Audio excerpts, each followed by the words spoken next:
हर खबर पर होगी आपकी पकड़। डाउनलोड कीजिए ABP live app. Uttar Pradesh के हाथरस कांड पर हमसे बात करने के लिए उत्तर प्रदेश सरकार के मंत्री सिद्धार्थनाथ सिंह जी जुड़ रहे हैं। सिद्धार्थनाथ जी, बहुत बहुत स्वागत आपका और बहुत बहुत धन्यवाद एबीपी न्यूज के लिए आपने समय निकाला। मैं सबसे पहला सवाल मेरा आपसे यही है कि संदीप जो कि आरोपी है वो एक चिट्ठी लिखता है एसपी को, वो चिट्ठी बाहर आ जाती है। ये जो सेलेक्टिव लीकेज है इसके लिए कौन जिम्मेदार है, मैं समझना चाहती हूँ। सेलेक्टिव लीकेजेस हैं तो आपके मीडिया के लोगों के पास पहुंच रहा है, वो स्टिंग कर रहे हैं, उसमें से आ रहा है, तो प्रश्न वहां पूछना चाहिए। आप सरकार से क्यों पूछ रहे हैं? नहीं सर, मैं इसलिए पूछ रही हूं क्योंकि एसपी को वो चिट्ठी लिखी गई, जेल से एक आरोपी चिट्ठी लिखता है एसपी को और वो चिट्ठी बाहर आ जाती है। आधी रात में चिता जला दी जाती है। सरकार से सवाल पूछे जा रहे हैं, इसलिए मैं चाहती हूँ कि आप अपना पक्ष जरूर रखें। एसआईटी को पक्ष इतना ही है हमारा कि एसआईटी को चिट्ठी दे दी गई है। उस चिट्ठी के ऊपर क्या उन्होंने लिखा है उसके बारे में पूरी की पूरी जो है उस पर एसआईटी इंक्वायरी करेगी और सामने कोर्ट में रखेगी। सर, मैं आपसे ये भी समझना चाहती हूँ कि अभी तक ये मामला एक तरफा था, लेकिन अब ठाकुर समाज भी सामने आ गया है। दोनों पक्षों का अपना अपना तर्क है। मैं ये जानना चाहती हूँ कि जांच कहाँ तक पहुंची है और कौन जिम्मेदार है।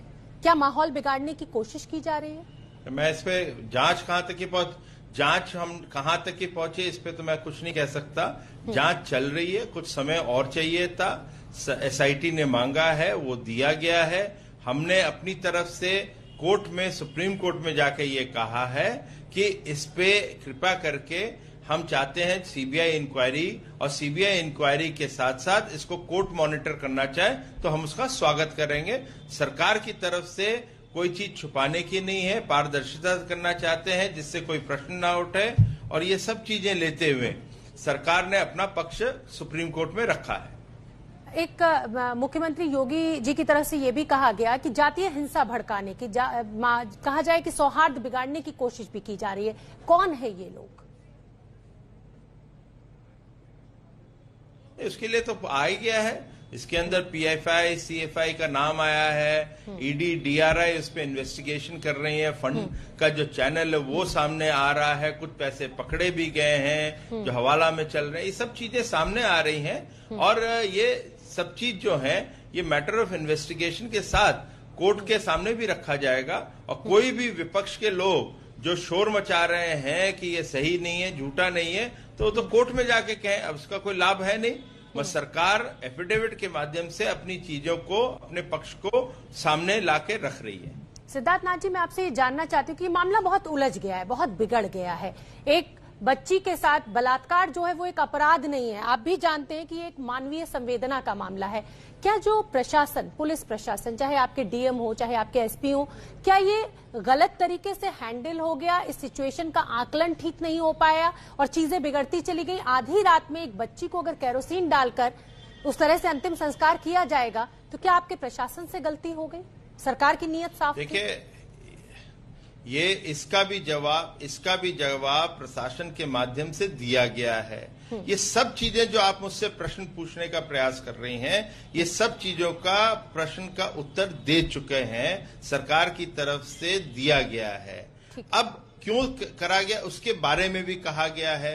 हाँ, ये जरूर है कि न्याय मिलना चाहिए। एक बच्ची के साथ हुआ है, चाहे वो कहा जो जाता है, मीडिया का कुछ लोगों का पक्ष है, कुछ लोगों का और पक्ष है कि ये बलात्कार है। जो फोरेंसिक है उसको इग्नोर करते हुए ये भी कहा जा रहा है कि नहीं, ये बलात्कार है।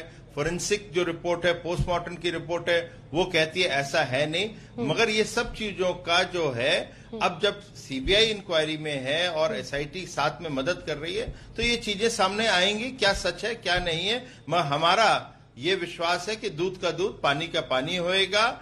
और जो एक षड्यंत्र रचा जा रहा था सरकार को डिस्टेबलाइज करने का, वो षड्यंत्र भी सामने आएगा और उन लोगों को भी जवाब देना पड़ेगा जो गाड़ी से उतर के एक्सप्रेसवे में पैदल चल रहे थे।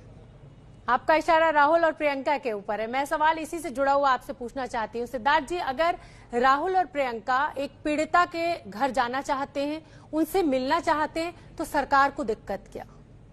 क्यों? सरकार को कोई दिक्कत नहीं थी, मगर कहीं सरकार को और इंटेलिजेंस को यह समझ आ रहा है कि कांग्रेस के लोग षड्यंत्रकार कर रहे हैं और उसके अंदर ये आंदोलन करके बहाना करते हुए वहां पे एक माहौल खराब कर रहे हैं, वहां पर एक जातिवाद फैलाने का प्रयास कर रहे हैं, तो सरकार को, हर सरकार को अधिकार है कि उन लोगों को रोका जाए। जब चीजें जांच हो रही है, जांच के बाद उनको अलाउ किया जाए तो उनको अलाउ किया जाएगा। और सेक्शन 144 खाली यूपी में एक योगी आदित्यनाथ जी की सरकार ने नहीं पहली दफे लगाया है, सेक्शन 144 हर जगह लगाया गया है। और चाहे वो राजस्थान हो, छत्तीसगढ़ हो, आज भी वहां पे लगता है, पंजाब में लगता है।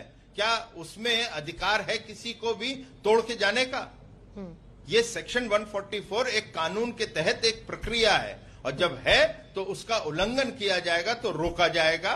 मगर राहुल और प्रियंका वाड्रा जाना चाहते थे तो उनको बाद में अनुमति भी दी गई है, जब हटा दिया गया था, मीडिया को भी दी गई, सबको दिया गया है। मगर जब चीजें सामने आती हैं तो इन्वेस्टिगेशन प्राथमिकता होती है, क्योंकि आप लोग भी कह रहे हैं कि न्याय मिलना चाहिए। न्याय बिना इन्वेस्टिगेशन के नहीं मिलता, और उसके अंदर कोई भी दखल अंदाजी होती है तो सरकार और कानून कहीं की भी हो और किसी भी विश्व में भी कहीं की भी हो, उसको अधिकार है कि लोगों को वहां पे हस्तक्षेप करने से रोका जाए, जिससे कि इन्वेस्टिगेशन ठीक तरीके से हो सके।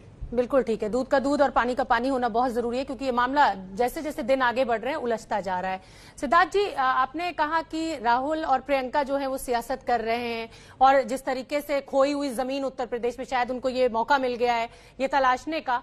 लेकिन जब बीजेपी के कार्यकर्ताओं से और नेताओं से हम बात करते हैं तो वो ये कहते हैं कि राजस्थान क्यों नहीं जाते, या छत्तीसगढ़ में कोई क्राइम होता है तो वहां क्यों नहीं जाते, पंजाब क्यों नहीं जाते? देखिए, तो कांग्रेस का जवाब मैं बता देती हूँ। कांग्रेस ये कहती है जी, जी अपनी बात बोलिए सर। जी, आप पूछ लीजिए पूरा प्रश्न। नहीं सर, हो गया, प्रश्न हो गया, आप जवाब दीजिए। देखिए, आपने पूछा तो मैं इसका जवाब देता हूं कि ये मैंने ही स्वयं रेस किया था, और जिस दिन ये राहुल और प्रियंका वाड्रा जा रहे थे, प्रेस कॉन्फ्रेंस के माध्यम से मैंने इस चीज को पूछा था, और ये आज भी मैं पूछता हूं, आपको सेलेक्टिव क्यों होना? आपने हमसे कहा आप सेलेक्टिव मीडिया लीक क्यों हो रहा है? मैं कह रहा हूं सेलेक्टिव आपकी कांग्रेस की और या अन्य राज्य, अन्य विपक्ष पार्टियों की क्यों हो रही है? कहीं एक किसी महिला को और विशेष रूप से जो बच्ची हो उसको कहीं उसका कत्ल होता है, या जो कहा जा रहा है कुछ सेक्शन के माध्यम से कि बलात्कार है, मैं दोनों चीज मानता हूं, तो ये गलत है और सच्चाई आनी चाहिए। मगर वो सिलेक्टिव नहीं हो सकती कि आप उसको एक मुद्दा बनाओ। आपके उसी समय आपके यहां आपके राज्य में होता है, और वहां पर वो लड़की जो दो बहनें होती हैं वो और छोटी हैं, उनके साथ किया जाता है, मगर आपके मुख्यमंत्री जो जवाब देते हैं आप उस पर प्रश्न भी नहीं पूछते। आज वहां पे महाराष्ट्र में होता है, आप वहां की सरकार से प्रश्न भी नहीं पूछते हैं। छत्तीसगढ़ में हुआ है, जिस प्रकार से मीडिया पे लाठी बरसी है, आपका क्या प्रश्न आपको पूछना चाहिए कि नहीं पूछना चाहिए? यहां पे कह रहे हैं आपने मीडिया को रोक दिया, फ्रीडम ऑफ प्रेस की बात करते हैं पंजाब में जाकर। ये सब चीजों का राहुल गांधी जवाब तो दें। एक तरफा आप कैसे हो सकते हैं? न्याय तो न्याय हर तरफ से होना चाहिए, और कसौटी पे जाके न्याय होना चाहिए, मगर उसके अंदर अपने ऊपर भी उंगली उठती है तो हिचक नहीं होनी चाहिए कहने में कि यहां हमने गलती करी है। ठीक है सिद्धार्थ जी, मेरा सवाल यह है कि एक बड़ा दावा सरकार के द्वारा किया गया है कि जो जांच एजेंसियां हैं, या जो कहा जाए सिक्योरिटी एजेंसीज, उन्होंने ये इनपुट दिया है कि पीएफआई जो है वो हाथरस के बहाने माहौल खराब करने की कोशिश कर रहा है। क्या आपके हाथ में कोई पुख्ता ऐसा सबूत लगा है जिससे ये पता चला हो कि केरल में बैठा व्यक्ति हाथरस में माहौल खराब कर रहा है? देखिए, इसके अंदर कुछ अरेस्ट भी किए गए हैं, तो ऐसे नहीं किया जाएगा। और एक आप भी जानते हैं, आप तो बहुत पुरानी पत्रकार हैं और बहुत सीनियर हैं, जो भी चीजें ऐसी होती है, इन्वेस्टिगेशन होता है, तो उसके लिए बैकग्राउंड एक पूरा लेना पड़ता है, और साथ ही साथ क्योंकि आप कन्विक्शन में जाते हैं, कन्विक्शन कोर्ट में होता है, और ये तो इसका संज्ञान कोई और नहीं, सुप्रीम कोर्ट में लिया गया है, तो जो भी होएगा उसका प्रूफ दिया जाएगा। मगर इस समय बीच उसमें तो मेरे पास नहीं आएगा, मैं जब भी आएगा तो आप लोगों के सामने जरूर पेश करेंगे। ठीक है। और उधर खबर हमें ये भी मिल रही है कि कर्नाटक के हुबली में यही पीएफआई हाथरस में जो कुछ हुआ है उसके विरोध में प्रदर्शन कर रही है। तो क्या ये दोगलापन पीएफआई का या जांच एजेंसियों को भ्रमित करने की कोशिश, कैसे देख रहे हैं आप? नहीं, वो कहीं वहां पे कर रहे हैं तो मैं आपके माध्यम से, क्योंकि मेरा दायरा नहीं होता कि मैं कर्नाटक में, हाँ, हम हमेशा किसी भी राज्य के अंदर हम उनके सरकारों को एक सुझाव दे सकते हैं। और मैं आपसे कहूंगा कि आपके माध्यम से और इसके बाद भी जरूर प्रयास करेंगे कि कर्नाटक में कुछ ऐसा घटना हो रही है तो वहां पे जो सरकार है उसको इसका संज्ञान लेते हुए इसको अलाउ नहीं करने देना चाहिए। सिद्धार्थ जी, एक तस्वीर पिछले दिनों बहुत वायरल हुई, अब क्योंकि राहुल प्रियंका की आप लगातार बात कर रहे हैं, जिस तरीके की सियासत है, जिस तरह से वो आगे बढ़ रहे हैं, आपकी पुलिस की तस्वीर दिखी जो कि प्रियंका गांधी को एक पुरुष पुलिसकर्मी कंधे से उनके कुर्ते से पकड़े हुआ है। तो क्या उस पुलिस कर्मचारी के खिलाफ कोई कार्रवाई करने का आपने मन बनाया है या जांच कोई शुरू हुई है? क्योंकि एक महिला के साथ नेता अपोजिशन वो एक अलग पक्ष जो आप कह रहे हैं उसके बारे में संज्ञान लिया गया है और जहां तक कि मुझे संज्ञान मेरे को याद आता है उस पर कार्रवाई भी की जा रही है। ठीक है, बहुत बहुत धन्यवाद सिद्धार्थ जी, आपने एबीपी न्यूज के लिए समय निकाला और अपना पक्ष रखा, क्योंकि अब ये पूरा मामला लगातार उलझता जा रहा है। बहुत बहुत धन्यवाद सर।